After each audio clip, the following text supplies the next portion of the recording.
ഉള്ളത് ചെറിയ മാർക്കിനെ ചോദിക്കാൻ ചാൻസ് ഉള്ളൂ. സ്റ്റാൻഡേർഡ് ഇൻ്റർപ്രിട്ടേഷൻ കമ്മിറ്റി ഇതിന് വേണ്ടിയിട്ടാണ് ഈ IFRSന് വേണ്ടിയിട്ടുള്ള ഇൻ്റർപ്രിട്ടേഷൻസ് ചെയ്യുന്നത് ഈ കമ്മിറ്റിയാണ്.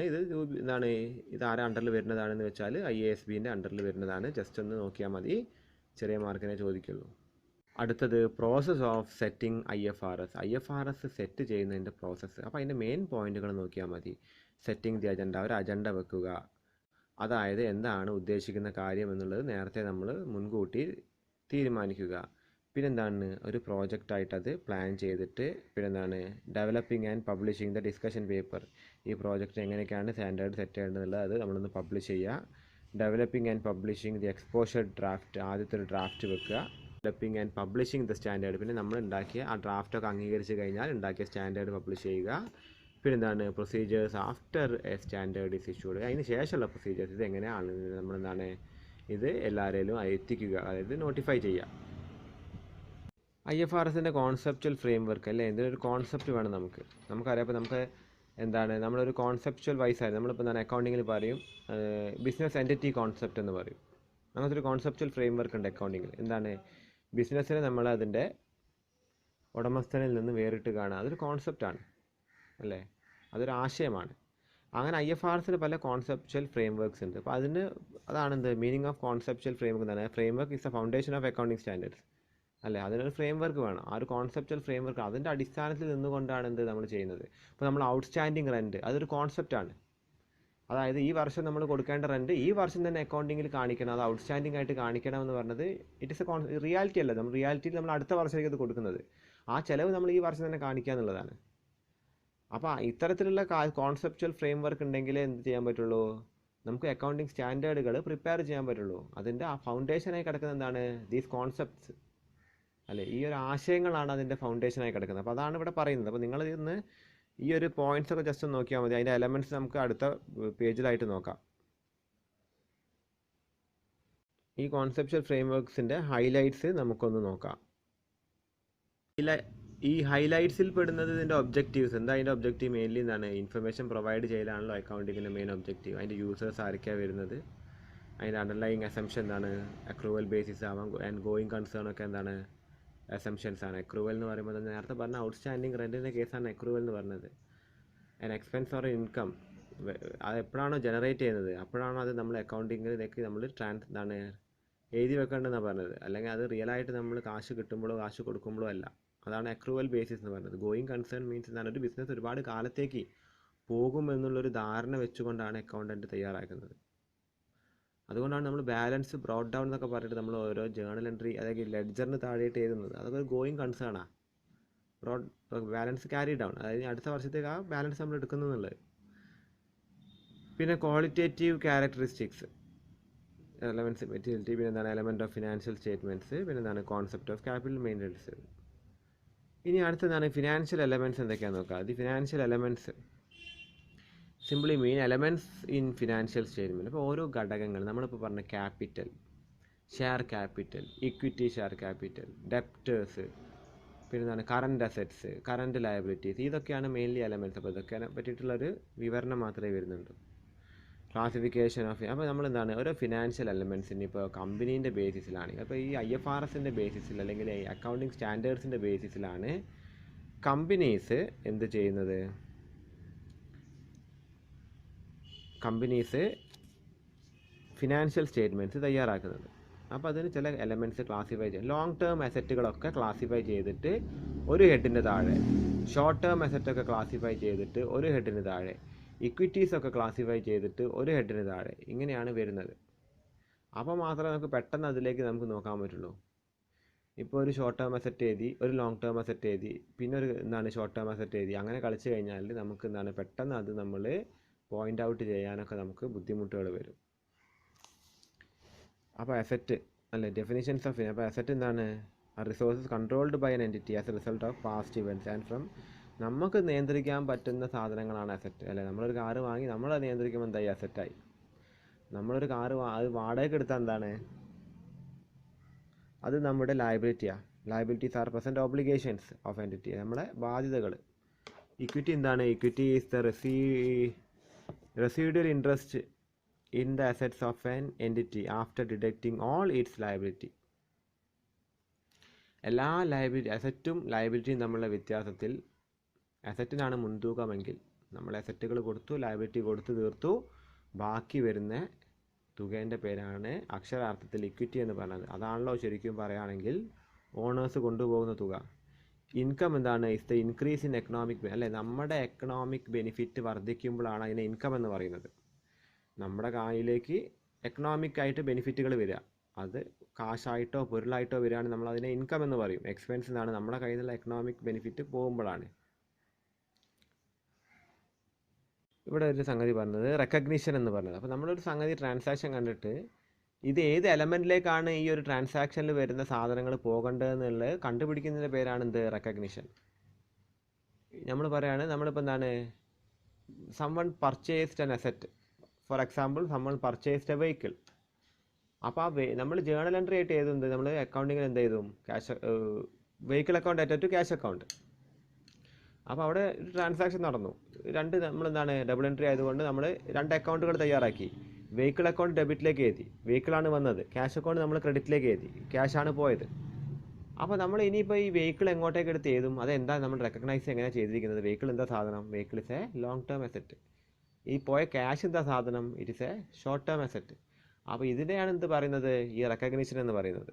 അപ്പോൾ നമ്മളതൊന്ന് എന്താണ് ഈ ഒരു 2 പോയിന്റ് നോക്കി വെക്കുക. പിന്നെ എന്താണ് ഈ ഒരു മീനിങ് ജസ്റ്റ് ഒന്ന് എന്താണ് ക്രൈറ്റീരിയ, ഇത് ഏകദേശം ഇതുവരെ നമ്മൾ എഴുതി മാർക്ക് ചെയ്ത് വെക്കുക. പിന്നെ റെക്കഗ്നൈസിനെ സംബന്ധിച്ചുള്ള കുറച്ച് പോയിന്റുകൾ, ഇത് വലിയൊരു ഇമ്പോർട്ടൻ്റ് ആയ കാര്യങ്ങളല്ല. ജസ്റ്റ് ഒന്ന് നിങ്ങൾ പോസ് അടിച്ചിട്ട് അതൊന്ന് നോക്കിയിട്ട് വായിച്ചാൽ മതി. അത് അത്രയ്ക്കൊരു ഇമ്പോർട്ടൻ്റ് ആയ കാര്യങ്ങളല്ല. ജസ്റ്റ് ഇതൊക്കെ ഒന്ന് നോക്കി വെക്കുക. ഇനി അടുത്ത മെയിൻ പോയിൻ്റാണ് എന്ത്? മെഷർമെൻറ്റ് എന്ന് പറയുന്നത്. അപ്പോൾ റെക്കഗ്നിഷൻ മാതിരി തന്നെ നമ്മൾ പറയാം, നമ്മൾ എങ്ങനെയാണ് അത് മെഷർ ചെയ്യുന്നത് എന്നുള്ളത്. അപ്പോൾ after initial recognition the elements of financial statement are required to be measured. അപ്പോൾ നമുക്കൊരു സാധനം വാങ്ങിക്കാൻ നമ്മൾ മെഷർമെൻറ്റ് വലിയ കാര്യം വരുന്നില്ല. പർച്ചേസ് പ്രൈസാണ് അതിൻ്റെ എന്ത് മെഷർമെൻറ്റ്, അല്ലേ? നമ്മളിപ്പോൾ നേരത്തെ പറഞ്ഞ വെഹിക്കിൾ വാങ്ങിക്കഴിഞ്ഞാൽ അതിൻ്റെ ഇപ്പോൾ എത്ര ലാക്കാണ് നമുക്ക് ആയത്, ആ എമൗണ്ട് ഓഫ് റുപ്പീസാണ് അതിൻ്റെ മെഷർമെൻറ്റ്. വേറെ പല കാര്യങ്ങളും നമുക്ക് മെഷർ ചെയ്യേണ്ടി വരും. നമ്മുടെ കയ്യിലെ സ്റ്റോക്കിൻ്റെ വാല്യൂ, അതൊക്കെ നമ്മൾ പല രീതിയിൽ മെഷർ ചെയ്യേണ്ടി വരും. നമ്മൾ ഒരുപാട് കാലമായിട്ട് നമ്മൾ കൊണ്ടു നടക്കുന്ന അസറ്റുകൾ ഉണ്ടാവും, ഒരുപാട് കാലമായിട്ട് നമ്മുടെ കൈവശമുള്ള സ്ഥലങ്ങളുണ്ടാവും ബിസിനസ്സിൻ്റെ പേരിൽ. ഇതിനൊക്കെ നമ്മൾ എങ്ങനെ measure ചെയ്യുന്നുള്ളതാണ്. Measurement simply refers to valuation. The term measurement is used to describe the process of determining which numbers to present or disclose in finance. അപ്പോൾ ഏതൊക്കെ നമ്പറുകളാണ് നമ്മളല്ലേ കാശ് ഏതൊക്കെ രൂപത്തിൽ എങ്ങനെയാണ് അതിൻ്റെ അളവ് എത്രയായിട്ട് നമ്മൾ നമ്മുടെ ഫിനാൻഷ്യൽ സ്റ്റേറ്റ്മെൻറ്റിൽ കാണിക്കണം എന്നുള്ളതാണ് ഈ മെഷർമെൻറ്റിൽ പറയുന്നത്. ഒരുപാട് ബേസസ് ഉണ്ട്. അപ്പോൾ ഈ ബേസസ് ഓഫ് മെഷർമെൻറ്റ് വളരെ ഇമ്പോർട്ടൻ്റ് ആയ കാര്യമാണ്. ഫസ്റ്റത്തെ ബേസ് എന്താണ്? Historical cost. Assets are recorded in the amount paid or fair value for consideration given to acquire them at the time of their acquisition. നമ്മുടെ കയ്യിൽ ഒരു 10 ലക്ഷത്തിൻ്റെ സ്ഥലം ഉണ്ടെന്ന് വെക്കുക. അപ്പോൾ നമ്മളൊരു 10 വർഷം മുമ്പാണ് അത് നമ്മൾ വാങ്ങിയിരിക്കുന്നത്. അതേ വില നമ്മളിപ്പോഴും സൂക്ഷിക്കുകയാണെങ്കിൽ, അതേ വില എപ്പോഴും നമ്മൾ അതിൽ കാണിക്കുകയാണെങ്കിൽ it is called as historical cost. ഇനി അടുത്തത് കറണ്ട് കോസ്റ്റ്. 10 ലക്ഷത്തിൻ്റെ സാധനം, 10 ലക്ഷത്തിൻ്റെ സ്ഥലം 10 വർഷത്തിന് മുന്നേ വാങ്ങിയത്, ഈ വർഷം വരുമ്പോൾ അതിന് 10 ലക്ഷമല്ല ശരിക്കും അതിൻ്റെ വാല്യൂ. അത് കറണ്ട് കോസ്റ്റിൽ ചിലപ്പോൾ എന്താണ് അതിനെക്കാട്ടും കൂടുതൽ വാല്യൂ ഉണ്ട്. അപ്പോൾ എന്താണ് ആ വില നമ്മൾ ഫിനാൻഷ്യൽ സ്റ്റേറ്റ്മെൻറ്റ് കാണിക്കുമ്പോഴാണ് എന്ത് അത് കറണ്ട് കോസ്റ്റ് ആകുന്നത്. അടുത്തത് റിയലൈസബിൾ വാല്യൂ. ചിലപ്പോൾ ഈ വാല്യൂ പ്രസൻറ്റ് നമ്മൾ ഫെയർ വാല്യൂ മാത്രമല്ലാണ്ട് ചിലപ്പോൾ റിയലൈസബിൾ വാല്യൂ വളരെ കൂടാൻ ചാൻസ് ഉണ്ട്. ചിലപ്പോൾ എന്താണ് ചില കേസസ് നമ്മൾ കണ്ടിട്ടില്ലേ, പെട്ടെന്ന് എന്താണ് കൂടുതൽ ഡിമാൻഡ് വരുന്ന നേരത്തെ നമ്മൾ എന്താണ് ഇപ്പോൾ പ്രസൻറ്റ് കറണ്ട് വാല്യൂവിനെക്കാട്ടും കൂടുതലായിട്ട് നമുക്ക് പ്രോഫിറ്റിൽ വിൽക്കാൻ പറ്റും. അതാണ് റിയലൈസബിൾ വാല്യൂ. അത് കാണിക്കുകയാണ് എന്തായി റിയലൈസബിൾ വാല്യൂ. പിന്നെ അടുത്തെന്താണ് പ്രസൻറ്റ് വാല്യൂ. അത് വളരെ ഒരു എന്താണ് ഇൻഡെപ്ത് ടോപ്പിക്കാണ്. നമ്മളൊരു സംഗതി ഇൻവെസ്റ്റ് ചെയ്തു, അപ്പോൾ അതിൻ്റെ ഫ്യൂച്ചർ പീരീഡ് നമുക്കൊരു റിട്ടേൺ കിട്ടുന്നുണ്ട്. അത് നമ്മൾ അതിൻ്റെ പ്രസൻറ്റ് വാല്യൂവിലേക്ക് കൊണ്ടുവന്ന് നോക്കണം. കാര്യം എന്താ വെച്ചാൽ ഇത് നമുക്ക് ഒരുപാട് കാര്യമായിട്ട് പറയാനുണ്ട്. നമ്മളിപ്പോൾ ഒരു 10 ലക്ഷം നമ്മളിപ്പോൾ ഒരു ബാങ്കിലിട്ടു, അത് ഒരു 5 വർഷം 50 ഇട്ടു എന്ന് വെക്കുക. 5 വർഷം കഴിഞ്ഞിട്ട് നമ്മളെന്താണ് നമുക്കത് ഒരു 15 ലക്ഷം കിട്ടുന്നു വിചാരിക്കുക. അപ്പോൾ നമ്മളതിനെ പ്രസൻറ്റ് വാല്യൂ ആയിട്ട്, അതായത് 5 വർഷം കഴിയുമ്പോൾ നമ്മുടെ കാശിൻ്റെ വാല്യൂ മാറുകയാണ്. അപ്പോൾ നമുക്ക് കിട്ടുന്ന ശരിക്കും 5 ലക്ഷം രൂപേൻ്റെ കൂടുതൽ കാശായിരിക്കില്ല കിട്ടുക, ചിലപ്പോൾ അതിൽ നിന്ന് കുറച്ച് കുറയും നമ്മുടെ പ്രസൻറ്റ് വാല്യൂവിൽ നോക്കുമ്പോൾ. അപ്പോൾ ആ ഒരു കാൽക്കുലേഷൻ്റെ പേരാണ് പ്രസൻറ്റ് വാല്യൂ എന്ന് പറയുന്നത്. അപ്പോൾ ഓരോ ടൈപ്പ് അസറ്റ് ഓരോ രീതിയിലാണ് നമ്മൾ മെഷർ ചെയ്യുന്നത്. ഫസ്റ്റ് എന്താണ് ഫിനാൻഷ്യൽ ഇൻസ്ട്രുമെൻറ്റ്സ്, അതായത് ഷെയർ കാര്യങ്ങളൊക്കെ നമ്മൾ ഫെയർ വാല്യൂവിൽ നമ്മൾ ചെയ്യും. പ്രോപ്പർട്ടികളൊക്കെ നമ്മൾ പർച്ചേസ് കോസ്റ്റിൻ്റെ കൂടെ കൺസ്ട്രക്ഷൻ കോസ്റ്റ് ഇങ്ങനത്തെ ഒരുപാട് കാര്യം ആഡ് ചെയ്തിട്ടാണ് നമ്മൾ മെഷർ ചെയ്യുന്നത്. ഇൻടാഞ്ചിബിൾ അസറ്റ് നമ്മൾ പർച്ചേസ് കോസ്റ്റും ഒക്കെ ആഡ് ചെയ്തിട്ടാണ് ഇങ്ങനെയാണ് നമ്മൾ മെഷർ ചെയ്യുന്നത്. ഇൻവെസ്റ്റ്മെൻറ്റ് പ്രോപ്പർട്ടീസ് ഇങ്ങനെ. ഇൻവെൻട്രി കോസ്റ്റിൻ്റെ വാല്യൂവിൽ അസറ്റ് എന്താണ് ഹെൽഡ് ഫോർ ഡിസ്പോസൽ ഫെയർ വാല്യൂവിൻ്റെ ബേസിസിൽ. ബയോളജിക്കൽ അസറ്റ് ആണ് എന്താണ് fair value less cost sell. ഇങ്ങനെയൊക്കെ ആയിട്ടാണ്. ജസ്റ്റ് ഒന്ന് നോക്കി വെച്ചാൽ മതി. ലൈറ്റ് ചിലപ്പോൾ കുറച്ച് കമ്മിയാവാൻ ചാൻസ് ഉണ്ട്, നല്ല മഴ വരുന്നുണ്ട്, അതുകൊണ്ടാണ്. നമുക്കപ്പോൾ അടുത്ത ടോപ്പിക്കിലേക്ക് കടക്കാം. ഫെയർ വാല്യൂ സിംപ്ലി മീൻസ് എന്താണ് കറണ്ട് മാർക്കറ്റ് വാല്യൂ. ഇത് നിലവിലുള്ള കറണ്ട്. അപ്പോൾ നമുക്ക് ലാൻഡിനൊക്കെ ഫെയർ വാല്യൂ എന്ന് പറയും. ഇപ്പോൾ ഒരു മുനിസിപ്പൽ വാല്യൂ എന്നൊക്കെ അതിന് പറയാം. അപ്പോൾ അതാണ് അപ്പോൾ ചിലപ്പോൾ കറണ്ട് കോസ്റ്റ് അതിനെക്കാട്ടി കൂടുതൽ, ആൾക്കാരുടെ ഡിമാൻഡ് അനുസരിച്ചിട്ടാണ് അതിൻ്റെയൊക്കെ വില മാറുക. അപ്പോൾ ഫെയർ വാല്യൂ മീൻസ് എന്താണ് കറണ്ട് മാർക്കറ്റ് വാല്യൂ ആണ് ഫെയർ വാല്യൂ എന്ന് പറയുന്നത്. ഇനി അടുത്തത് നമ്മൾ പ്രിൻസിപ്പിൾസ് അക്കൗണ്ടിങ് അതായത് എങ്ങനെയാണ് എന്താണ് പ്രസൻറ്റ് ചെയ്യേണ്ടത് എന്നുള്ളത്. നമ്മുടെ accounting reports fair presentation and compliance വിത്ത് എന്താണ് IFRS പറയുന്ന രീതിയിൽ എന്താണ് ഫെയർ ആയിട്ട് അത് പ്രസൻറ്റ് ചെയ്യുക. കൺസിസ്റ്റൻസി ഓഫ് പ്രസൻറ്റ് ചെയ്യുന്നത് എപ്പോഴും കൺസിസ്റ്റൻ്റ് ആയിരിക്കുക. പ്രസൻറ്റേഷൻ പിന്നെ അതിൻ്റെ ഫോർമാറ്റ് എങ്ങനെ വേണം എന്നുള്ളതാണ് ഉദ്ദേശിക്കുന്നത്. മെറ്റീരിയലിറ്റി ഉണ്ടാവണം, പിന്നെ എന്താണ് അഗ്രഗേഷൻ എല്ലാം കൂടി ആഡ് ചെയ്തിട്ട് വേണം ചെയ്യാൻ. ഒന്നുപോലും സ്കിപ്പ് ചെയ്ത് പോകരുത്. ടോപ്പിക്കാണ് ഓഫ്സെറ്റിംഗ്. ഓഫ്സെറ്റിംഗ് എന്ന് പറഞ്ഞാൽ ഇതിൻ്റെ വാല്യൂവിൽ ചേഞ്ചസ് വരുത്തരുത് എന്നാണ് പറയുന്നത്, അസറ്റിൻ്റെ ലയബിലിറ്റീസിൻ്റെയും. Next comparative information should be present and disclose in respect of previous period. അതായത് പ്രീവിയസ് പീരീഡായിട്ട് നമുക്ക് കമ്പാരിസൺ സാധിക്കണം. അപ്പോൾ ആ രീതിയിലായിരിക്കണം പ്രസൻറ്റ് ചെയ്യേണ്ടത്. അതല്ലെങ്കിൽ പ്രീവിയസ് പീരീഡിൽ വേറെ രീതിയിലും കഴിഞ്ഞ വർഷം വേറെ രീതിയിലും ഈ വർഷം അത് വേറൊരു രീതിയിലും പ്രസൻറ്റ് ചെയ്ത് കഴിഞ്ഞാൽ കമ്പാരിസൺ വിൽ ബി ഡിഫിക്കൾട്ട്. അടുത്തതാണ് സ്ട്രക്ചർ ഓഫ് ഫിനാൻഷ്യൽ പൊസിഷൻ. അതായത് ഓരോന്നിനും അപ്പോൾ അസറ്റ് ലയബിലിറ്റി എങ്ങനെയാണ് ക്ലാസിഫൈ ചെയ്യുന്നത്, കറണ്ടും നോൺ കറണ്ടും ഒക്കെ ആയിട്ടാണ് കറക്റ്റായിട്ട് സ്ട്രക്ചേർഡ് ആയിട്ട് വേണം അത് പ്രസൻറ്റ് ചെയ്യാൻ. Next line items. The line items included on the face of the statement of financial position are. അപ്പോൾ ആദ്യം തന്നെ property, plant and equipment, investment. അപ്പോൾ ഈ ഒരു ഓർഡറിലായിരിക്കണം എന്ത് നമ്മൾ ഐറ്റംസിനെ ഓർഡർ ചെയ്തിട്ട് വെക്കേണ്ടത്. അപ്പോൾ അതൊന്ന് ജസ്റ്റ് ഒന്ന് നിങ്ങൾ നോക്കി വെക്കുക. പിന്നെ അടുത്തത് പറയുന്നത് ഈ ഫിനാൻഷ്യൽ പൊസിഷൻ്റെ ഫോർമാറ്റിനെ കുറിച്ചാണ്. അടുത്തത് statement of profit or loss and other എന്താണ് കോംപ്രഹെൻസീവ് എന്താണ് ഇൻകത്തിനെ പറ്റി. Next choice of presentation and basic റിക്വയർമെൻറ്റിനെ കുറിച്ചാണ് പറയുന്നത്. പിന്നെ 11 profit or loss section or statement. അതായത് നമ്മുടെ ബാലൻസ് ഷീറ്റിൽ വരുന്ന പ്രോഫിറ്റ് ആൻഡ് ലോസ് സെക്ഷനെ പറ്റിയിട്ടാണ് പറയുന്നത്. ഇതൊക്കെ നമ്മളൊന്ന് പോയിന്റുകൾ നോക്കി വെച്ചാൽ മതി. നെക്സ്റ്റ് അതർ കോംപ്രഹെൻസീവ് ഇൻകം സെക്ഷനെ കുറിച്ചാണ് പറയുന്നത്. Principles of disclosures in financial statements നോക്കാം. കാര്യമായിട്ടൊന്നുമില്ല. അത് മെറ്റീരിയലിറ്റി എന്ന് പറഞ്ഞാൽ എന്താണ് കറക്റ്റായിട്ട് ക്യാഷ് എമൗണ്ട് കൃത്യമായിട്ട് എഴുതുക. പിന്നെ സമ്മറി ഓഫ് അക്കൗണ്ടിങ് പോളിസീസ്, നമ്മുടെ അക്കൗണ്ടിങ് പോളിസീൻ്റെ സമ്മറീസ് വേണം. പിന്നെ എന്താണ് ഷെയർ ക്യാപിറ്റൽ ആൻഡ് റിസർവ്സ്, ഇതിൻ്റെയൊക്കെ പോയിൻറ്റ്സ് ജസ്റ്റ് ഒന്ന് നോക്കിയാൽ മതി. പിന്നെ അഡീഷണൽ ഡിസ്ക്ലോഷേഴ്സ് ഡിവിഡൻറ്റിനെ പറ്റി, ക്യാപിറ്റൽ ഡിസ്ക്ലോഷേഴ്സ് ക്യാപിറ്റലിൻ്റെ എല്ലാ സ്ട്രക്ചറിനെ പറ്റിയിട്ടും, പിന്നെ അതിൻ്റെ അതർ ഇൻഫർമേഷൻസ് നമ്മൾ കൊടുക്കുക. വളരെ ഇമ്പോർട്ടൻ്റ് ആയിട്ടുള്ള ഒരു ടോപ്പിക്കാണ് IFRS അഡോപ്ഷൻ, IFRS കൺവേർഷൻ. നോക്കുക, IFRS adoption means adoption of international financial reporting standards as it is. അപ്പോൾ നമ്മുടെ രാജ്യത്തേക്ക് IFRSനെ അഡോപ്റ്റ് ചെയ്യുക എന്ന് പറഞ്ഞാൽ നമ്മുടെ രാജ്യത്തുള്ള നിലവിലുള്ള അക്കൗണ്ടിങ് സ്റ്റാൻഡേർഡിനൊക്കെ ഉപേക്ഷിച്ചിട്ട് IFRSനെ മൊത്തമായിട്ട് പ്രതിഷ്ഠിക്കുക. കൺവേർജൻസ് മീൻസ് എന്താണ് IFRS convergence means accounting standards of a country converged with IFRS. അതായത് നമ്മളതിനെ സംയോജിപ്പിക്കുക, നമ്മൾ അതുമായിട്ടുള്ള ചില മാറ്റങ്ങൾ വരുത്തിയിട്ട് നമ്മൾ സംയോജിപ്പിക്കുക. അപ്പോൾ ഇന്ത്യയിൽ എന്താ നടന്നിരിക്കുന്നത്, കൺവേർജൻസാണ് നടന്നിരിക്കുന്നത്. അത് അപ്പോൾ എന്തായി IFRSുമായിട്ട് കൺവേർജ് ചെയ്തതിന് ശേഷം ഇന്ത്യൻ അക്കൗണ്ടിങ് സ്റ്റാൻഡേർഡ്സ് അറിയപ്പെടുന്നത് IND AS എന്നാണ്. അതുവരെ AS എന്നായിരുന്നു അറിയപ്പെട്ടുകൊണ്ടിരുന്നത്, അക്കൗണ്ടിങ് സ്റ്റാൻഡേർഡ്സ് മാത്രമായിരുന്നു. ഇപ്പോൾ IND AS. അപ്പോൾ 35 ഇന്ത്യൻ അക്കൗണ്ടിങ് സ്റ്റാൻഡേർഡ്സ് കൺവേർജ്, 35 സ്റ്റാൻഡേർഡ്സിനെയാണ് എന്താണ് ലിങ്ക് ചെയ്തിരിക്കുന്നത്, ബ്ലെൻഡ് ചെയ്തിരിക്കുന്നത്, കൺവേർജ്. എന്തിനാണ് നീഡ്, അതിൻ്റെ നീഡ് എന്തൊക്കെയാണ് വരുന്നത് നമുക്കറിയാം. എന്താണ് ഫിനാൻഷ്യൽ ഗ്ലോബലൈസേഷൻ ഉണ്ട്, മൾട്ടിനാഷണൽ കോർപ്പറേഷൻസ്, അക്കൗണ്ടിങ് പ്രൊഫഷൻ എന്താണ് കുറച്ചും കൂടി എളുപ്പമാകും. അപ്പോൾ ഈ നമ്മുടെ ഇവിടുത്തെ പ്രൊഫഷണൽസിന് പുറത്ത് പോയിട്ട് ജോലി ചെയ്യാൻ പറ്റും, അങ്ങനത്തെ ഒരുപാട് ബെനിഫിറ്റ്സ് ഉണ്ട്. പിന്നെ ഗവൺമെൻറ് എന്താണ് റവന്യൂ അതോറിറ്റീസ് എന്താണ് ബെറ്റർ കാര്യം, ഇനിയിപ്പോൾ ഗ്ലോബലൈസേഷൻ ഉള്ളതുകൊണ്ട് കൂടുതൽ വരുമാനം നമ്മളെ നാട്ടിലേക്ക് വരുന്നതാണ് നല്ലത്. പിന്നെ എന്താണ് ബെനിഫിറ്റ് ഓഫ് അഡോപ്റ്റിംഗ് IFRS. ഞാൻ എന്താണ് അഡോപ്റ്റിംഗ് IFRS അല്ലെങ്കിൽ എന്താണ് കൺവേർജിങ്ങിൻ്റെയോ അഡോപ്റ്റിങ്ങിൻ്റെയോ രണ്ടിൻ്റെയും ബെനിഫിറ്റാണ് വരുന്നത്. എക്കണോമിക് ബെനിഫിറ്റാണ്. IFRS വന്നു കഴിഞ്ഞാൽ കൂടുതൽ എന്താണ് ഗ്ലോബലൈസേഷൻ വർദ്ധിക്കും, അപ്പോൾ എന്താണ് ടേൺ ഓവർ വർദ്ധിക്കും, എക്കണോമിക്ക് നല്ലതാണ്. ഇൻവെസ്റ്റേഴ്സിന് നല്ലതാണ്. ആ ഒരു ഇൻവെസ്റ്റർ നമ്മളിപ്പോൾ ഫോറിൻ രാജ്യത്ത് പോകുമ്പോൾ നമുക്ക് അവിടുത്തെ അക്കൗണ്ടിങ് സ്റ്റാൻഡേർഡ് അറിയില്ല എന്നുള്ളൊരു അവസ്ഥ വരുന്നില്ല. പിന്നെ എന്താണ്, ഇൻഡസ്ട്രിക്ക് നല്ലതാണ്. മൊത്തത്തിൽ അക്കൗണ്ടിങ് പ്രൊഫഷണൽസ് കാര്യങ്ങൾ എളുപ്പമാണ്. വേറെ രാജ്യത്തൊക്കെ പോയി വർക്ക് ചെയ്യാനും വിദേശത്തുള്ളവർക്ക് ഇങ്ങോട്ട് വരാനൊക്കെ സുഖമാണ്. പിന്നെ ടാക്സ് അതോറിറ്റീസിന് സുഖമാണ്. ഏത് രാജ്യത്തെ ബാലൻസ് ഷീറ്റ് കണ്ടാലും അവർക്ക് മനസ്സിലാകും. ഇനി എന്താണ് പറയുന്നത്, Ind AS with respect to IFRS there are 2 options before the country. 1 is to adopt and 1 is to converge. അപ്പോൾ നമ്മളെന്താണ് കൺവേർജ് ചെയ്തിരിക്കുന്നത്.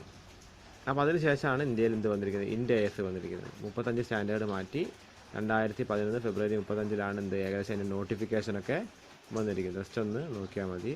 IFRS അഡോപ്ഷൻ ഓർ കൺവേർജൻസ് എന്ന് ഇന്ത്യയിൽ കൺവേർജ് ചെയ്തിരിക്കുന്നത്. അപ്പോൾ ഇൻസ്റ്റിറ്റ്യൂട്ട് ചാർട്ടേഡ് അക്കൗണ്ട് തുടങ്ങിയിരിക്കുന്നത് 2006 മുതലാണ് എന്ത് IFRS കൺവേർജൻസ് ഇന്ത്യയിലേക്ക് നടത്താൻ മിനിസ്ട്രി ഓഫ് കോർപ്പറേറ്റ് അഫെയർസ് ആണിത് ചെയ്യുന്നത്. കമ്പൽസറി ആക്കിയിരിക്കുന്നത് എന്താണ്, 2016 ഏപ്രിൽ 1 മുതൽ കമ്പൽസറി ആണ്. എല്ലാ കമ്പനീസും ഇൻഡ് AS പ്രകാരമായിരിക്കണം എന്ത് അക്കൗണ്ട്സ് വെക്കേണ്ടതെന്നുള്ളത്. ഇതെന്താണ് ആദ്യം ഒരു ഓപ്ഷൻ മാറി 2015 മുതൽ ചെറിയ കമ്പനീസിനോട് എന്താണ് നിങ്ങൾക്ക് വേണമെന്നുള്ളൊരു ആദ്യമേ ചെയ്തോളൂ എന്ന് പറഞ്ഞിട്ടൊരു വർഷത്തെ ടൈം പീരീഡ് കൊടുത്തിട്ട് 2016 ശേഷം അത് എന്താണ് കമ്പൽസറി ആക്കി. എന്താണ് process, determination of areas of accounting standard. ഏതൊക്കെ ഏരിയാസിലേക്കാണ് അക്കൗണ്ടിങ് സ്റ്റാൻഡേർഡ് കൺവേർജ് ചെയ്യേണ്ടത്. ഇതാണ് ഇന്ത്യ IFRS കൺവേർജ് ചെയ്തതിൻ്റെ സെറ്റിംഗ് അപ്പ് പ്രോസസ്സാണ് പറയുന്നത്. പിന്നെ എന്താണ് കോൺസ്റ്റിറ്റ്യൂഷൻ ഓഫ് സ്റ്റഡി ഗ്രൂപ്പ്. ഒരു സ്റ്റഡി ഗ്രൂപ്പിന് വെച്ചു. ഡയലോഗ് വിത്ത് വേരിയസ് റെപ്രസെൻറ്റേറ്റീവ്സ് അല്ലെ അക്കൗണ്ടൻസിൻ്റെ റെപ്രസെൻറ്റേറ്റീവ്സ് ആയ ICAI മിനിസ്ട്രി ലെവലിൽ പല സെയിൽസിൻ്റെ സപ്ലൈ എല്ലാ റെപ്രസെൻറ്റേറ്റീവ്സിനെയും വെച്ചിട്ടാണ് ഇത് തുടങ്ങിയത്. പിന്നെ പ്രിപ്പറേഷൻ ഓഫ് എക്സ്പോഷർ ഡാറ്റ ആദ്യൊരു ഡ്രാഫ്റ്റ് തയ്യാറാക്കി.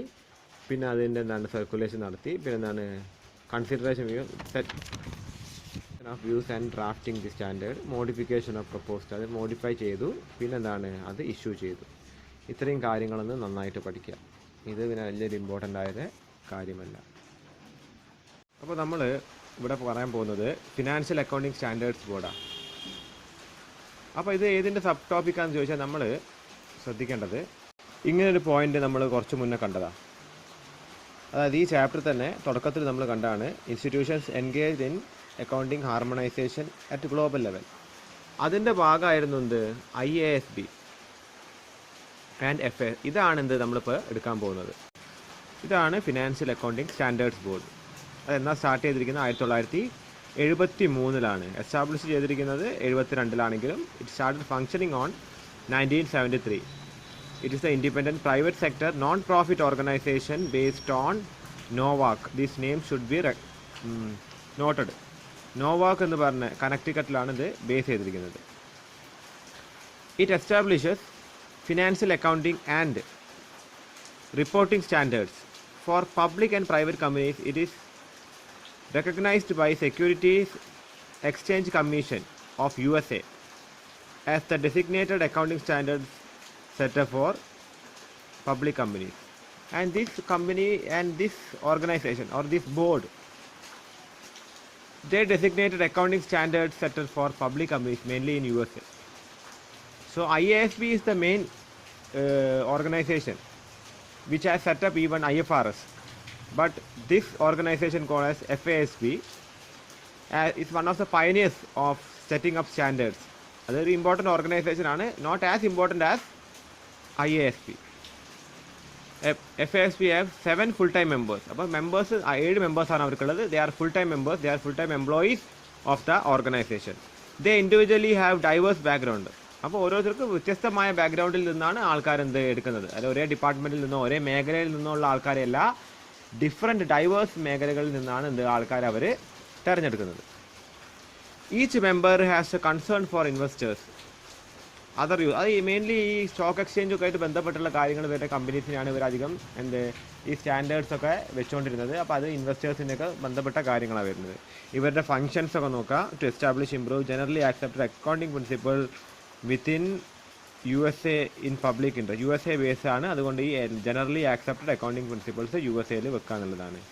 രണ്ടാമത്തേത് to provide research findings on issues ranging from consolidation of അപ്പോൾ ഈ നമ്മുടെ കൺസോൾട്ടേറ്റഡ് ബാലൻസ് ഷീറ്റ്, ഇപ്പോൾ മെർജർ അക്വിസിഷൻ എന്നൊക്കെ നേരത്തെ പറഞ്ഞ സംഗതികളൊക്കെ അതുമായിട്ട് ബന്ധപ്പെട്ട് വരുന്ന അക്കൗണ്ടിങ് ട്രീറ്റ്മെൻറ്റുകളൊക്കെ നോക്കുന്നത്. To prepare research projects, discussions, memoranda, public hearing, comment letters and proposal drafts. അപ്പോൾ റിസർച്ച് പ്രോജക്റ്റുകൾക്ക് പ്രപ്പോസൽ ഡ്രാഫ്റ്റുകൾക്കൊക്കെ വേണ്ടിയുള്ള നോട്ടീസും നോട്ടിഫിക്കേഷൻസും അല്ലെങ്കിൽ പേപ്പേഴ്സൊക്കെ ഇവർ സബ്മിറ്റ് ചെയ്യും. To propagate and the pronouncements of various government. അപ്പോൾ ഗവൺമെൻറ് ഏജൻസികൾ അക്കൗണ്ടിങ്ങുമായിട്ട് അല്ലെങ്കിൽ സ്റ്റാൻഡേർഡ്സുമായിട്ട് റിലേറ്റഡ് ആയി വരുന്ന എല്ലാ അവരുടെ നോട്ടിഫിക്കേഷൻസും പ്രൊപ്പഗേറ്റ് ചെയ്യുക, എല്ലാവരിലും എത്തിച്ചിട്ട് അവരെ കൊണ്ടത് ചെയ്യിപ്പിക്കുക എന്നുള്ളതാണ് FASBയുടെ ഒരു ഫംഗ്ഷനായിട്ട് വരുന്നത്. Role of FASB in developing accounting standards and അപ്പോൾ അത് FASB has a tremendous role. അപ്പോൾ ഒരു ഇൻ്റർനാഷണൽ അക്കൗണ്ടിങ് സ്റ്റാൻഡേർഡ്സ് വരാൻ വേണ്ടി FASBക്ക് ഒരു ട്രിമൻഡസ് റോൾ ഉണ്ട് എന്നാണ് പറയുന്നത്. It develops high quality accounting standards besides it monitors their effective implementation. അപ്പോൾ അവരുടെ നമ്മുടെ അക്കൗണ്ടിങ് സ്റ്റാൻഡേർഡ്സിൻ്റെ ഡെവലപ്മെൻറ്റ് മാത്രമല്ല, അതിൻ്റെ ഫോർമുലേഷൻ മാത്രമല്ല, അതിൻ്റെ ഇംപ്ലിമെൻറ്റേഷനും ഇവർ ശ്രദ്ധിക്കുന്നുണ്ട്. FASB has a unique position in the financial reporting process.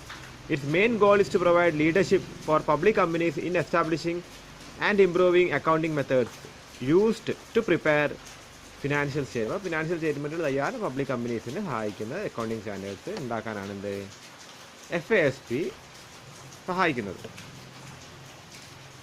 പിന്നെ ഇത് അപ്പോൾ അതോടുകൂടി FASB കഴിയാണ്. പിന്നെ IFRSഉം IND-ASഉം തമ്മിലുള്ള ചില വ്യത്യാസങ്ങളാണ്. ഇത് നന്നായിട്ടൊന്ന് പഠിച്ചു വെക്കുക. ഫസ്റ്റ് പോയിന്റ് എന്താ, IFRS is based on fair value but Indian accounting standards are based on historical cost.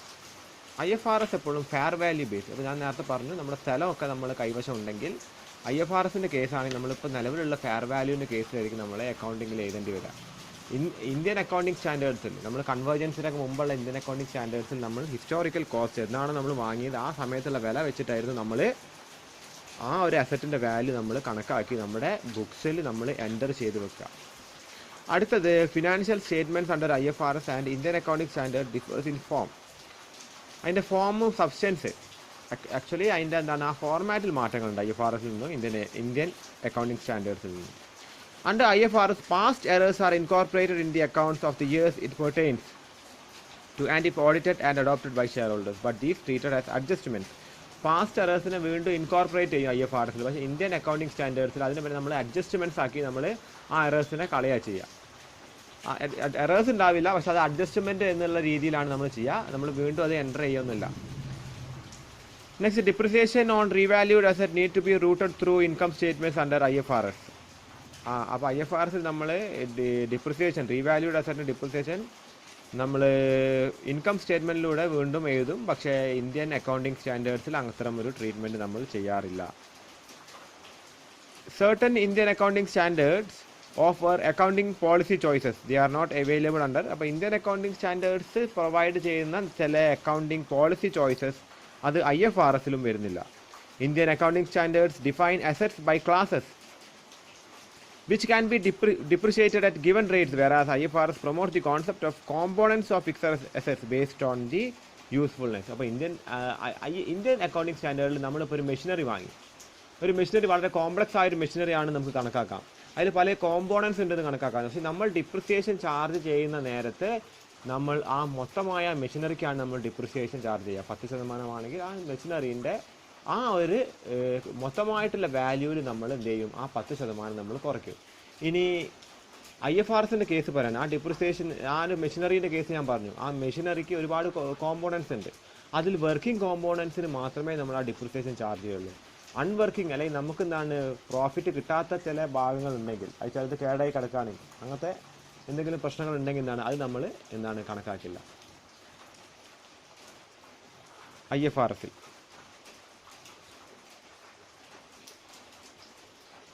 Under IFRS, prior period items will be retrospective effect in the opening equity under and it is not. അപ്പോൾ IFRSൽ നമ്മൾ മുമ്പേ വന്ന items നമ്മൾ retrospective എഫക്റ്റിൽ നമ്മൾ opening balance ആയിട്ട് വരും. ഇന്ത്യൻ അക്കൗണ്ടിങ് സ്റ്റാൻഡേർഡിൽ അത് വരില്ല. IND-ASൽ proposed dividend is not required to be reflected in.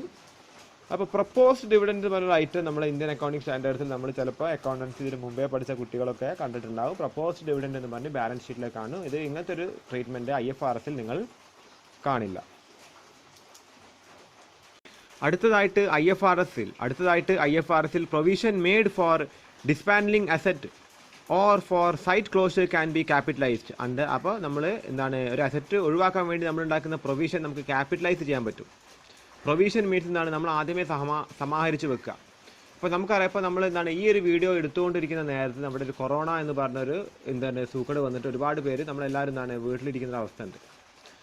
അപ്പോൾ ഇൻ കേസ് ചില ആൾക്കാർ നോക്കാം, നമുക്ക് ചില ദീർഘവീക്ഷണമുള്ള ആൾക്കാരുണ്ടെങ്കിൽ എന്തെങ്കിലും ഇങ്ങനത്തെ ഒരു കോണ്ടിജൻസി വരുന്നതെന്ന് കണ്ടിട്ട് ചില ആൾക്കാർ അവർക്ക് കിട്ടുന്ന വരുമാനത്തിൽ നിന്ന് ഒരു ചെറിയ ശതമാനം അവർ മാറ്റിവെക്കും. അപ്പോൾ ആ നേരത്ത് മാറ്റിവെക്കുക അതേമാതിരിയാണ് എന്ത്, അപ്പോൾ ആ നേരത്ത് മാറ്റിവെക്കുന്ന തുക എന്താണ് ഇങ്ങനത്തെ ഒരു സിറ്റുവേഷനിൽ അവർക്ക് ഉപകാരപ്പെടും. ഈ പറയാം, നമ്മളിപ്പോൾ എന്താണ് ഒരു പെൺകുട്ടിയുള്ള വീടാണെങ്കിൽ, അപ്പോൾ അവൾ ജനിച്ച ഉടനെ തൊട്ടിട്ട് അവരുടെ രക്ഷിതാക്കൾ, ആ കുട്ടിയുടെ രക്ഷിതാക്കൾ ഒരു തുക മാറ്റി വെക്കുകയാണ് എന്തിന്, ഭാവിയിൽ അവളുടെ വല്ല വിവാഹത്തിനുള്ള ചിലവിന്. അപ്പോൾ ഒരു തുക എല്ലാ വർഷവും എല്ലാ മാസം കണക്കിൽ ഇങ്ങനെ മാറ്റി വെച്ച് അവരെന്താണ് ഒരു പുറമേക്കുള്ളൊരു എന്താണ് ഇൻവെസ്റ്റ്മെൻറ്റിലേക്ക് ഇടുക, ബാങ്കിലേക്ക് ഇടുക, ഏതെങ്കിലും FD ആയിട്ട് ഇട്ട് വെക്കുകയോ ചെയ്തിട്ട് പിന്നീട് ആ കുട്ടിക്ക് ഒരു 18, 20, 25 വയസ്സിൻ്റെ ഉള്ളിൽ എന്താണ് എപ്പോഴാണോ ആ കുട്ടിയുടെ മാരേജ് നടക്കുന്നത് ആ സമയത്ത് ഈ തുക അവർക്ക് പിൻവലിക്കുമ്പോൾ എന്തായി, അന്ന് ഇങ്ങനെ മാറ്റിവെച്ച തുക അവർക്ക് ഉപകാരപ്പെടുകയാണ്. ഈ മാറ്റിവെക്കുന്നതിൻ്റെ പേരാണ് പ്രൊവിഷൻ എന്ന് പറയുന്നത്. അപ്പോൾ ഇത് ചില അസറ്റ് ഡിസ്മാൻഡിൽ ചെയ്യാൻ, അപ്പോൾ നമ്മൾ ഒരു കമ്പനീൻ്റെ കയ്യിൽ ഒരു കാറുണ്ട്, കമ്പനിക്ക് അറിയാം 10 വർഷം കഴിഞ്ഞാൽ പിന്നെ ആ കാർ യൂസ് ചെയ്യാൻ പറ്റില്ല, അല്ലെങ്കിൽ 15 വർഷം കഴിഞ്ഞാൽ കാർ യൂസ് ചെയ്യാൻ പറ്റില്ല. ജനറലി എന്താണ് നമുക്ക് ടാക്സ്, ഒരു വണ്ടിക്ക് ടാക്സ് അടയ്ക്കുന്നത് 15 വർഷത്തേക്കാണ്. കാരണം 15 വർഷം കഴിഞ്ഞാൽ അത് പിന്നെ അത് ഉപയോഗശൂന്യമാകും എന്നുള്ളൊരു കോൺസെപ്റ്റിലാണ് അങ്ങനെ വരുന്നത്. അപ്പോൾ അത്തരത്തിലൊരു കേസിൽ നമ്മൾ എന്താണ് ഈ ഒരു കമ്പനീൻ്റെ കേസാകുമ്പോൾ അവർ കിട്ടുന്ന പ്രോഫിറ്റിൽ നിന്നൊരു തുക മാറ്റി വെക്കും. കാര്യം 10 വർഷം കഴിഞ്ഞിട്ട് ഈ കാറ് വിൽക്കും, അപ്പോൾ അതിന് സ്ക്രാപ്പ് വാല്യൂ കിട്ടുള്ളൂ. ആ നേരത്ത് നമുക്കെന്ത് വേണം, ഒരു പ്രൊവിഷനും വേണം. അതും കൂടി വെച്ച് ആഡ് ചെയ്ത് നമുക്ക് എന്താണ് പുതിയൊരു വണ്ടി വാങ്ങാം. ചിലപ്പോൾ നമ്മളെ കയ്യിൽ നിന്ന് കുറച്ച് കാശ് വിടേണ്ടി വരും, പക്ഷേ ആ നേരത്ത് എന്താണ് നമ്മൾ കുറച്ചിട്ടാൽ മതി, നമുക്ക് വലിയൊരു ഇൻവെസ്റ്റ്മെൻറ്റ് പിന്നെ ആ കാറിലേക്ക് കൊടുക്കേണ്ട ആവശ്യം വരുന്നില്ല. അപ്പോൾ അത്തരത്തിലുള്ളൊരു കേസിലാണ് എന്ത്, ഇങ്ങനെ നമ്മൾ മാറ്റിവെക്കുന്ന തുക IFRSൻ്റെ കേസ് നമുക്ക് ക്യാപിറ്റലാക്കിയിട്ട് ആ തുക മാറ്റാം. പക്ഷേ ഇന്ത്യ IASൽ അതെന്താണ് സാധ്യമല്ല. പിന്നെ അടുത്തെന്താണ്, under IFRS EPS has to be disclosed separately. അതായത് ഏർണിംഗ് പെർ ഷെയർ, ഒരു ഷെയറിന് എത്ര രൂപയാണ് കിട്ടുക എന്നുള്ളത് സെപ്പറേറ്റ്ലി IFRS കാണിക്കണം. പക്ഷേ അത് ഇന്ത്യ IASൽ അതിൻ്റെ ആവശ്യമില്ല. Technologies used in IFRS and അത് ടെക്നോളജികൾ യൂസ് ചെയ്യുന്നത് വ്യത്യാസമുണ്ട്. അതിപ്പോൾ എന്താണ് അതിൻ്റെ സോഫ്റ്റ്വെയറുകൾ, അത് അക്കൗണ്ടിങ് പ്രൊസീജിയറിൽ ഉപയോഗിക്കുന്ന സോഫ്റ്റ്വെയറുകളും കാര്യങ്ങളൊക്കെ. പിന്നെന്താണ്, under IFRS profit or loss is ascertained by preparing a statement of profit loss or other comprehensive income statements or by preparing statement of പിന്നെ under India IAS profit or loss is ascertained by preparing only one statement, that is statement of profit. അപ്പോൾ ഒരൊറ്റ statement മുഖാന്തരം മാത്രമേ India IASൽ നമുക്ക് Indian accounting സ്റ്റാൻഡേർഡ്സിൽ നമുക്ക് profit കണ്ടെത്താൻ പറ്റുള്ളൂ. പക്ഷേ IFRSൽ ഒരുപാട് വഴികളുണ്ട് അതിന്. Under IFRS the effect of changes in accounting policy with retrospective effect is to be accounted. വരുന്ന എന്തെങ്കിലും മാറ്റങ്ങളൊക്കെ എന്താണ്, അതുകൊണ്ട് നമുക്ക് അക്കൗണ്ടിങ് എന്താണ് രീതിയിൽ മാറ്റം വരുത്താനുള്ള ചാൻസസ് IFRSലുണ്ട്. പക്ഷേ അത് ഇന്ത്യ IASൽ ഇല്ല എന്നാണ് പറയുന്നത്. Under IFRS unrecognised possible losses and probable gains are to be disclosed. അപ്പോൾ IFRSൽ എന്താണ് പ്രോബബിൾ ഗെയിൻസ് ഡിസ്ക്ലോസ് ചെയ്യണം, വരാൻ പോകുന്ന ഗെയിൻ. പക്ഷേ ഇന്ത്യ IASൽ അത് ചെയ്യാറില്ല. നമ്മൾ ഈ സെക്കൻഡ് സെം പഠിക്കുന്ന കുട്ടികളുടെ ആയതുകൊണ്ട് നിങ്ങളിത് വലിയൊരു ഇമ്പോർട്ടൻസ് ഈ പറയുന്ന നോട്ടുകൾക്ക് അധികം കൊടുക്കണമെന്നില്ല. എന്നാലും ഇത് നമ്മൾ ടെക്സ്റ്റ് ഉള്ളത് കൊണ്ടൊന്ന് പറഞ്ഞു പോകാമെന്നുള്ളതാണ്. നിങ്ങൾക്ക് ഞാൻ തന്ന പ്രിൻ്റഡ് നോട്ട്സിലും നിങ്ങൾ ഈ നോട്ട്സ് കാണില്ല. കാര്യം അതൊരു ഇമ്പോർട്ടൻ്റ് ആയ ടോപ്പിക്കല്ല. കാരണം ഓരോ സ്റ്റാൻഡേർഡ് വെച്ചിട്ട് IFRSനെയും ഇന്ത്യ IASനെയും നമ്മൾ എന്താണ് കമ്പയർ ചെയ്യുന്നതാണ്. അപ്പോൾ IFRSും ഇന്ത്യ IASൻ്റെയും ഒന്നാമത്തെ സ്റ്റാൻഡേർഡിൽ വരുന്ന ഡിഫറൻസ് എന്താണ്, with regard to preparation of statement of profit and loss IFRS 1 അല്ലെങ്കിൽ IAS, അത് ഇൻ്റർനാഷണൽ അക്കൗണ്ടിങ് സ്റ്റാൻഡേർഡ്. IFRS അല്ലെങ്കിൽ IAS, അത് ഏതെങ്കിലും ഒന്നാണ്. IFRS എന്നാണ് ഞാനിപ്പോൾ പറയുന്നത്. IFRS 1 provides an option either to follow the single statement approach or to follow two statement.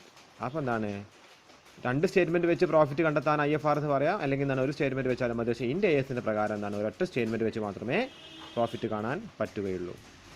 രണ്ടാമത്തെ പോയിന്റ് ഞാൻ കുറച്ച് വേഗത്തിലാണ് ഇത് പറയുന്നത്. കാര്യം എന്ന് വെച്ചാൽ അത്ര ഇമ്പോർട്ടൻ്റ് ആയ കാര്യമല്ല. പക്ഷേ നിങ്ങൾക്ക് ആവശ്യം ഉണ്ടെങ്കിൽ, കാര്യം നിങ്ങൾക്ക് ഭാവിയിൽ നിങ്ങൾ ഈ എന്തെങ്കിലും നിങ്ങളിപ്പോൾ ഈ IFRSനെ കുറിച്ച് കൂടുതൽ പഠിക്കുന്നുണ്ടെങ്കിൽ നിങ്ങൾക്ക് എന്താ വെച്ചാൽ ഇതിപ്പോൾ നമ്മളിവിടെ ചെയ്ത് വെക്കുമ്പോൾ നിങ്ങൾ PGക്കോ അല്ലെങ്കിൽ നിങ്ങൾക്ക് അടുത്ത വർഷം നിങ്ങൾക്ക് എന്താണ് 3rd സെമ്മിലൊക്കെ പോകുന്ന നേരത്ത് നിങ്ങൾക്കത് ഉപകാരപ്പെടുന്നു വെച്ചാൽ ഞാൻ പറഞ്ഞു വെക്കുന്നത്. അപ്പോൾ അതിനെക്കൊണ്ട് കുറച്ച് വേഗത്തിലാണ് പറഞ്ഞു പോകുന്നത്, നിങ്ങളൊന്ന് സഹകരിക്കുക.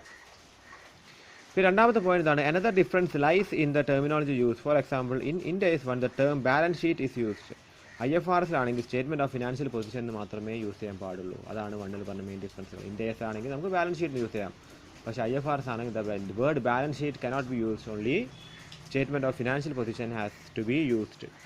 Third point is saying that IFRS 1 gives the option to individual entities to follow different terminology for titles of financial statement. On the other hand, IND-AS 1 gives only one terminology. Okay, in IFRS, the financial statements can use different terminologies for different items. അതായത് നമ്മളിപ്പോൾ IND-ASൻ്റെ case പറയുകയാണെങ്കിൽ the terminology has to be same in all the balance sheet. അതായത് എല്ലാ balance ഷീറ്റിലും terminology same ആയിരിക്കണം. ഇപ്പോൾ non current liability ആണെങ്കിൽ എല്ലാത്തിലും non current liability ആയിരിക്കണം. IND-AS പറഞ്ഞത് ഈ ടെർമിനോളജി വലിയ കുഴപ്പമില്ല, നമ്മളെന്താണ് അതിൻ്റെ ഒരു ഫോർമാറ്റ് കറക്റ്റ് ആക്കിയാൽ മതി, ടേംസ് മാറിപ്പോയാലും വലിയ കുഴപ്പമില്ല എന്നാണ് പറയുന്നത്. IFRS 1 permits the periodicity of 52 weeks. ഒരു 52 ദിവസത്തിനുള്ളിൽ ഫിനാൻഷ്യൽ സ്റ്റേറ്റ്മെൻറ്റുകൾ തയ്യാറാക്കണമെന്നാണ് IFRS-ൽ പറയുന്നത്, IFRS 1-ൽ പറയുന്നത്. But in case of IND-AS അങ്ങനത്തെ ഒരു ടൈം ലിമിറ്റ് നമുക്ക് വെച്ചിട്ടില്ല. പിന്നെന്താണ് IFRS 1 require an entity to classify expenses on basis either on the nature or function. In IND-AS 1 requires only nature wise classification. അപ്പോൾ IFRS-ൽ നമ്മൾ എക്സ്പെൻസിൻ്റെ classification എങ്ങനെ വരുന്നുണ്ട്? നേച്ചറും അതിൻ്റെ ഫംഗ്ഷനും വെച്ചിട്ട് ഏതൊക്കെ ഫംഗ്ഷനിലാണ് എക്സ്പെൻസ് വരുന്നത്. നമ്മുടെ IND-ASൻ്റെ കേസ് നമുക്കറിയാം, നമ്മൾ 2 തരം നേച്ചറിലാണ് നമ്മൾ എക്സ്പെൻസ് ക്ലാസിഫൈ ചെയ്യുന്നത്. ഒന്ന് റവന്യൂ നേച്ചറിലും ഒന്ന് ക്യാപിറ്റൽ നേച്ചറിലും. റെക്കറിങ് നേച്ചറിൽ വരുന്നതാണ് റവന്യൂ നേച്ചറിൽ വരുന്ന ക്ലാസിഫിക്കേഷൻ. ക്യാപിറ്റൽ നേച്ചർ എന്ന് പറഞ്ഞാൽ നമ്മളെന്താണ് മെയിൻലി നമ്മളൊരു ക്യാപിറ്റൽ അസറ്റ് വാങ്ങുമ്പോൾ നമുക്ക് വരുന്ന എക്സ്പെൻസിനാണ് ഇവർ ക്യാപിറ്റൽ നേച്ചറിലുള്ള എക്സ്പെൻസ് എന്ന് പറയുന്നത്. Revenue expense day to day എക്സ്പെൻസുകളാണ് റവന്യൂ എക്സ്പെൻസ് എന്ന് പറയുന്നത്. അതാണ് IND-ASൽ ഫോളോ ചെയ്യുന്നത്. മറ്റേതിൽ ഫംഗ്ഷൻസിൻ്റെ അടിസ്ഥാനത്തിൽ പോലും എക്സ്പെൻസുകളെ ക്ലാസിഫൈ ചെയ്യുന്നുണ്ട്. പിന്നെ 6th point under IFRS 1 financial statements include statements showing changes in equity versus IND-AS 1 does not permit. അപ്പോൾ ഒരു ഇക്വിറ്റി മാറ്റങ്ങളൊക്കെ IFRS-ൽ കാണിക്കാൻ പാടുന്നുണ്ട്, അതൊന്നും IND-ASൽ പറയുന്നില്ല. Last point is IND-AS 1 has been modified to clarify long-term loan arrangement need not be classified as current on account of breach of material provision for which lender has agreed. അപ്പോൾ ഇങ്ങനത്തെ ഒരു സാധനം നമ്മൾ ലോങ് ടേം ലോണിനെ പറ്റിയിട്ടുള്ള ചില മാറ്റങ്ങൾ IND-AS 1-ലുണ്ട്, അത് IFRS-ൽ വരുന്നില്ല. IND-AS 2-ലും യാതൊരു മാറ്റങ്ങളില്ല. പക്ഷേ IFRS 7-ലും IND-AS 7-ലും ചെറിയ മാറ്റങ്ങളുണ്ട്. In case of other financial entities, IFRS 7 gives an option to classify interest paid. Interest പെയ്ഡിനെ ക്ലാസിഫൈ ചെയ്യാൻ, അതിനെ തരംതിരിക്കാനുള്ള അവകാശം IFRS കൊടുക്കുന്നുണ്ട്, അത് IND-AS കൊടുക്കുന്നില്ല. IFRS gives an option to classify dividend paid. Dividend പെയ്ഡിനെയും ക്ലാസിഫൈ ചെയ്യാനുള്ള ഓപ്ഷൻ IFRS കൊടുക്കുന്നുണ്ട്, അത് IND-AS കൊടുക്കുന്നില്ല. IFRS 7 does not require disclosure of extraordinary. അപ്പോൾ എക്സ്ട്രാ ഐറ്റംസ് ഡിസ്ക്ലോസ് ചെയ്യണമെന്ന് IFRS പറയുന്നില്ല, പക്ഷേ IND-AS അത് പറയുന്നുണ്ട്. IND-AS 7 does not make explicit distinction between bank borrowing and bank overdraft. അപ്പോൾ ബാങ്ക് ഓവർ ഡ്രാഫ്റ്റിനും ബാങ്ക് ബോറോയിങ്ങിനും ഒന്നായിട്ടാണ് IND-AS കാണുന്നത്, പക്ഷേ IFRS അങ്ങനെ കാണുന്നില്ല. ഇനി അടുത്തത് IAS 8-ഉം IND-AS 8-ഉം ഒരു ഡിഫറൻസും ഇല്ല. നെക്സ്റ്റ് IFRS 10-ഉം IND-AS 10-ഉം തമ്മിലുള്ള വ്യത്യാസങ്ങളാണ്. Proposed dividend after balance sheet but before the date of finance is non-adjusting event under IFRS. However, IND-AS did proposed dividend. അപ്പോൾ പ്രൊപ്പോസ്ഡ് ഡിവിഡൻഡ് എന്ന സാധനം IND-ASൽ കാണിക്കുന്നുണ്ട്, IFRS-ൽ കാണിക്കുന്നില്ല. രണ്ടാമത്തെ as per IFRS 10, an entity shall disclose the date when financial statements are authorized to issue, who gave authorization.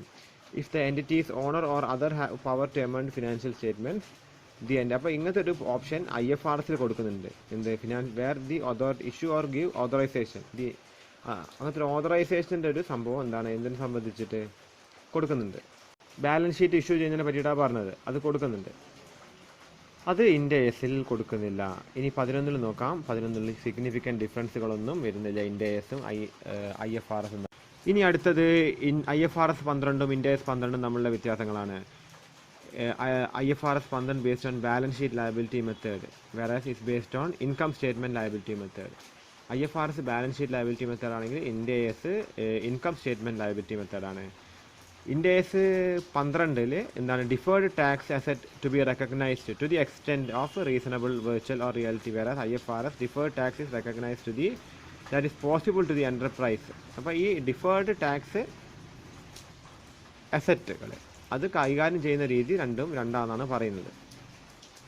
പിന്നെ Ind AS 12 does not require numerical reconciliation between tax expenses. അപ്പോൾ tax എക്സ്പെൻസുകളെ പറ്റിയിട്ടാണ്. അപ്പോൾ ഈ 12 ഇൻകം ടാക്സിനെ പറ്റിയിട്ടുള്ള വ്യത്യാസങ്ങളാണ് പറഞ്ഞത് IFRSും ഇൻഡ് ASും. As per Ind AS 12 deferred tax and net liability should be disclose separately. ഇൻഡ് ASൽ ഡിഫേർഡ് ടാക്സും ലയബിലിറ്റിയും സെപ്പറേറ്റ് ആയിട്ട് കാണിക്കണം, പക്ഷേ IFRSൽ അതങ്ങനെ കാണിക്കുന്നത്, അത് നോൺ കറൻറ്റ് അസറ്റായിട്ടാണ് കാണിക്കുന്നത്. 16 വലിയ വ്യത്യാസമില്ല. 17 വരുന്നത് ഇൻഡ് AS 17 ഈസ് നോട്ട് ആപ്ലിക്കബിൾ, അത് ലീസിനെ സംബന്ധിച്ചാണ് ഇത് രണ്ടും വരുന്നത്. 17 Ind AS 17 is not applicable to lease agreement to use while IFRS applicable to lease agreement. അപ്പോൾ ലീസ് എഗ്രിമെൻറ്റ് കാണിക്കുക എന്നുള്ളതാണ് IFRSിലുള്ളത്, അത് എന്താണ് ഇൻഡ് ASൽ കാണിക്കുന്നില്ല. There is difference between Ind AS 17 and IFRS 17 regarding accounting treatment. അപ്പോൾ ഈ ലീസിനായി സംബന്ധിച്ച് അക്കൗണ്ടിങ് ട്രീറ്റ്മെൻറ്റ് രണ്ടാണ്. പിന്നെന്താണ് ഇത് 18 വരുമ്പോൾ അണ്ടർ IFRS റവന്യൂ, ഈ 18 എന്ന് പറഞ്ഞാൽ റവന്യൂ റെക്കഗ്നീഷനായിട്ട് ബന്ധപ്പെട്ട ഡിഫറൻസുകളാണ്. അപ്പോൾ എന്താണ് from rendering services it done on the basis of, അപ്പോൾ ബേസിസ് ഓഫ് എന്താണ് കംപ്ലീഷൻ മെത്തേഡിലാണ് IFRSൽ പറയുന്നതെങ്കിൽ ഇതെന്താണ് ഇത് പ്രൊപ്പോർഷനേറ്റ് കംപ്ലീഷൻ മെത്തേഡിലാണ് ഇൻഡ് ASൽ വരുന്നത്. പിന്നെന്താ പറയുന്നത് റവന്യൂ സ്വാപ്പുകളെ പറ്റി വ്യത്യാസങ്ങളുണ്ട്. പിന്നെന്താണ് റെക്കഗ്നൈസ്ഡ് ഫെയർ വാല്യൂലാണ് IFRSൽ എടുക്കുന്നതെങ്കിൽ ഇത് ഇൻവോയ്സ് വാല്യൂലാണ്, നമ്മൾ പണ്ടതാണ് ഹിസ്റ്റോറിക്കൽ വാല്യൂലാണ് ഇൻഡ് ASൽ എടുക്കുക, IFRSൽ ഫെയർ വാല്യൂലാണ് എടുക്കുക. 19 വലിയ കാര്യമായ മാറ്റങ്ങളില്ല. 20 വരുന്ന നേരത്ത് Ind AS 20 does not take about fair value. ഈ ഇൻഡ് AS 20 അല്ലെങ്കിൽ 20 വരുന്നത് മെയിനായിട്ട് ഗവൺമെൻറ് ഗ്രാൻറ്റുകളാണ്. അപ്പോൾ Ind AS does not take state about fair value measurement on monetary grant. അത് ഗവൺമെൻറ്റിൽ നിന്ന് കിട്ടിയ നോൺ മോണിറ്ററി ഗ്രാൻഡ് ഒന്നും ഇൻഡ് ASൽ കൊടുക്കില്ല, പക്ഷേ IFRSൽ അത് കാണിക്കണമെന്നാണ്. ബട്ട് IFRS സ്റ്റോക്സ് അത് കാണിക്കണം എന്നാണ് പറഞ്ഞത്. Grand in nature of promoter contribution credited capital reserve. അപ്പോൾ AS 11 ഇൻഡ് ASൽ പ്രൊമോട്ടർ കോൺട്രിബ്യൂഷൻ നമ്മൾ ക്യാപിറ്റൽ റിസർവ് ആയിട്ട് കാണിക്കുകയാണെങ്കിൽ ഇത് ഡിഫേർഡ് ഇൻകം ആയിട്ടാണ് IFRSൽ കാണിക്കുന്നത്. പിന്നെ refund of grand is treated as extra ordinary item. അപ്പോൾ നമ്മൾ എന്തെങ്കിലും ഗ്രാൻഡ് റീഫണ്ട് ചെയ്തിട്ടുണ്ടെങ്കിൽ എക്സ്ട്രാ ഓർഡിനറി ഐറ്റമായിട്ട് ഇൻഡ് ASൽ കാണിക്കണമെങ്കിൽ IFRSൽ എന്താണ് അത് എസ്റ്റിമേറ്റ് ആയിട്ടാണ് കാണിക്കുന്നത്. പിന്നെ 21 ഡിഫറൻസുകൾ 21 ഫോറിൻ എക്സ്ചേഞ്ച് റേറ്റ്സിനെ പറ്റിയിട്ടാണ്. IFRS 21 ഫങ്ഷണൽ കറൻസി അല്ലെങ്കിൽ presentation currency and recording currency എന്നാണെങ്കിൽ ഇൻഡ് ASൽ അതിൽ റിപ്പോർട്ടിംഗ് കറൻസി എന്ന് മാത്രമാണ് എഴുതുന്നത്. Ind AS 21 covers forward contract hedging ഒക്കെ ആണെങ്കിൽ IFRS അതൊന്നും കവർ ചെയ്യുന്നില്ല. Ind AS 21 recognise all exchange differences, എല്ലാ എക്സ്ചേഞ്ച് ഡിഫറൻസും കവർ ചെയ്യുന്നുണ്ടെങ്കിൽ IFRS എന്താണ് gives option for amortisation and capitalisation of എക്സ്ചേഞ്ചുകൾ കൊടുക്കുന്നുണ്ട്. ഇനി അടുത്തതാണ് IFRS 23 വ്യത്യാസം. IFRS 23 അല്ലെങ്കിൽ ഇൻഡ് AS 23 ബോറോയിങ് കോസ്റ്റിനെ കുറിച്ചാണ് പറയുന്നത്. IFRS അല്ലെങ്കിൽ IAS 23 require the disclosure of capitalisation rate. Borrowing cost capitalisation rate കാണിക്കണം, പക്ഷേ അത് ഇൻഡ് ASൽ കാണിക്കേണ്ട കാര്യമില്ല. Full amount of exchange difference arising from long term. അപ്പോൾ എക്സ്ചേഞ്ച് ഡിഫറൻസിനെ പറ്റിയുള്ള ലോങ് ടേം ബോറോയിങ്ങിനെ പറ്റി നമ്മൾ എവിടെ കാണിക്കണം എന്ന് വെച്ച് കഴിഞ്ഞാൽ IFRSൽ കാണിക്കണമെന്നാണ് പറയുന്നത്, അതും ഇൻഡ് ASൽ കാണിക്കില്ല. പിന്നെ അടുത്തത് 24 വരുന്നത്. റിലേറ്റഡ് പാർട്ടി ഡിസ്ക്ലോഷർ എന്നാണ് ഈ ഒരു സ്റ്റാൻഡേർഡിൻ്റെ പേര്. IFRS 24 adopt more substance over form and approach in defining relatives as close members of family. അപ്പോൾ ഇതൊക്കെ എന്താണ് റിലേറ്റഡ് പാർട്ടീസായി വരുന്ന ട്രാൻസാക്ഷൻസിൻ്റെ പ്രശ്നങ്ങളാണ്. അപ്പോൾ അത് IFRSലാണ്. സബ്സ്റ്റൻസ് ഓവർ ഫോം എന്ന് പറഞ്ഞ അപ്രോച്ച് ആണെങ്കിൽ ഇൻഡ് ASൽ അത് എന്താണ് ഇൻക്ലൂഡ്സ് സ്പെസിഫിക് റിലേഷൻ, വേറെ എന്താണ് സ്പെസിഫിക് ആയിട്ട് നമ്മളത് പറഞ്ഞിരിക്കണം. പിന്നെ as per IFRS Ind AS 24 state controlled entities are within a scope of related party. State controlled എൻറ്റിറ്റീസും എന്താണ് IFRSൻ്റെ കേസാണെങ്കിൽ റിലേറ്റഡ് പാർട്ടി ആണെങ്കിൽ എന്താണ് ഇൻഡ് AS അതിനെ എക്സ്ക്ലൂഡ് ചെയ്യാണ്. As per Ind AS disclosure depends on the basis of എന്താണ് control റിലേഷൻഷിപ്പിൻ്റെ അടിസ്ഥാനത്തിലാണ് ഡിസ്ക്ലോസ് ചെയ്യുന്നതെങ്കിൽ ഇൻഡ് ASൽ അങ്ങനെയില്ല. Pricing policy on related party transaction need to be disclosed. പിന്നെ അടുത്തത് 27. അപ്പോൾ IFRS 27 കൺസോളിഡേറ്റഡ് ഫിനാൻഷ്യൽ സ്റ്റേറ്റ്മെൻറ്റുകളെ പറ്റിയിട്ടാണ്. അപ്പോൾ കൺസോളിഡേഷൻ നടക്കണ അമാൽഗമേഷൻ, മെർജർ എന്നൊക്കെ പറഞ്ഞ വേറെ ഒരുപാട് കാര്യങ്ങളുണ്ട്. അതൊക്കെ നിങ്ങൾ അടുത്ത സെമ്മിലോ അല്ലെങ്കിൽ ഭാവിയിൽ പഠിക്കുന്ന കാര്യങ്ങളാണ്. അതിൻ്റെ കൺട്രോളിനെ പറ്റിയിട്ടാണ്. അപ്പോൾ എന്താണ് ഡെഫിനിഷൻ ഓഫ് കൺട്രോൾ എന്താണ് ഇൻഡയറക്റ്റ് കൺട്രോളാണ് ഇൻഡ് ASലെങ്കിൽ IFRSൽ എന്താണ് പവറാണ് ഉദ്ദേശിക്കുന്നത്. റിക്വയർമെൻറ്റുകൾ വ്യത്യാസമുണ്ട്, എന്താണ് അഡീഷൻ ഉണ്ട്. പിന്നെ എന്താണ് ഗുഡ് വില്ലിന് വലിയ മാറ്റങ്ങൾ വരും.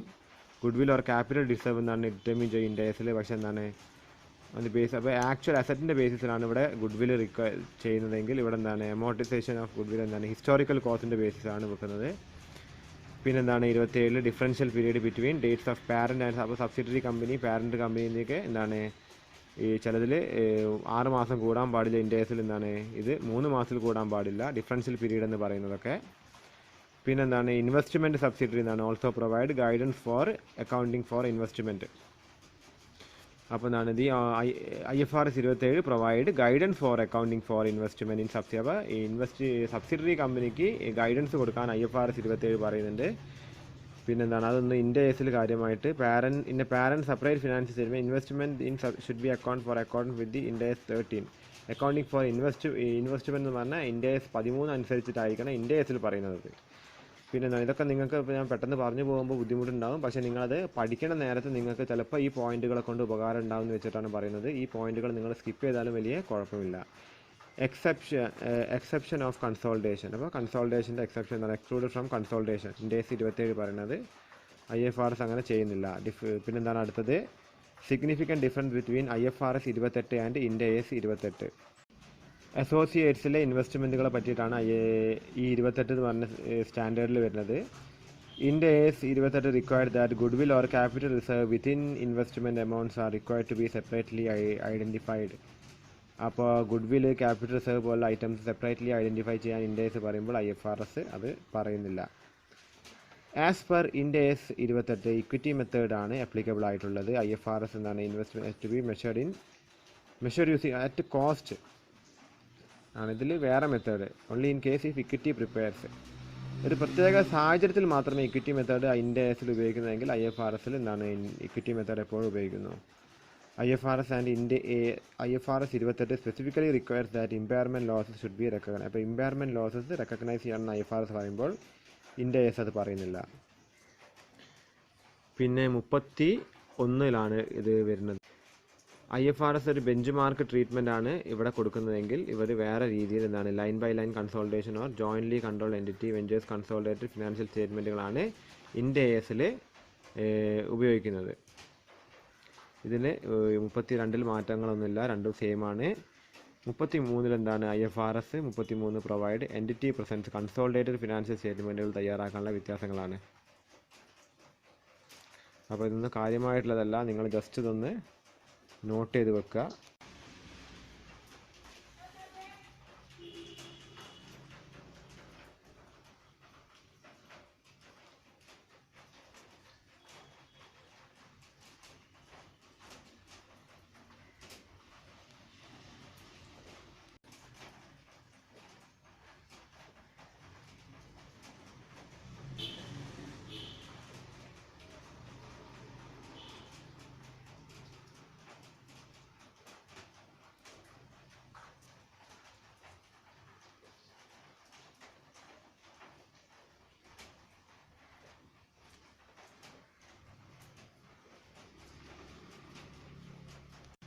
അതോടുകൂടി നമ്മുടെ IFRS കൺവേർജൻസ് അല്ലെങ്കിൽ കൺവേർജൻസ് ഓഫ് IFRS എന്ന് പറഞ്ഞ ഈ ചാപ്റ്റർ തീരുകയാണ്.